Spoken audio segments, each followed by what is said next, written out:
நீங்கள் பார்த்துக் கொண்டிருப்பது நியூஸ் 21 செய்திகள். தமிழ்நாடு செய்திகளை உடனுக்குடன் தெரிந்து கொள்ள நியூஸ் 21 செய்திகளை பாருங்கள். உண்மை, உழைப்பு, உயர்வு. கொடைக்கானல் மற்றும் அதன் சுற்று வட்டார பகுதிகளில் அரை மணி நேரத்திற்கும் மேலாக கனமழை. சாலைகளில் பெருக்கெடுத்து ஓடும் மழைநீர் பொதுமக்களின் இயல்பு வாழ்க்கை பாதிப்பு.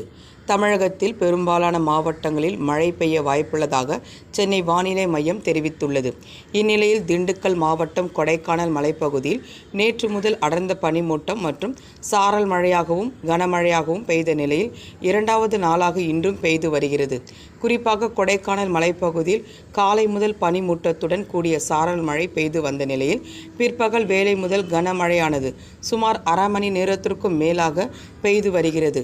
குறிப்பாக ஏரி சாலை, பேருந்து நிலையம், அண்ணா சாலை, மூஞ்சிக்கல், அப்சர்வேட்டரி உள்ளிட்ட நகரின் பல்வேறு இடங்களிலும் மலை கிராமங்களிலும் மழை பெய்து வருகிறது. மழை தொடர்வதால் சாலைகளில் தண்ணீர் பெருக்கெடுத்து ஓடுகிறது. மேலும் மலைப்பகுதியில் கடும் குளிரும் நிலவி வருகின்றது. கடந்த 2 தினங்களாக மலைப்பகுதியில் மழை மற்றும் அடர்ந்த பனிமூட்டல் நிலவுவதால் பொதுமக்களின் இயல்பு வாழ்க்கை பாதிக்கப்பட்டுள்ளது. நியூஸ் 21 செய்திகளுக்காக கூல் சுரேஷ்.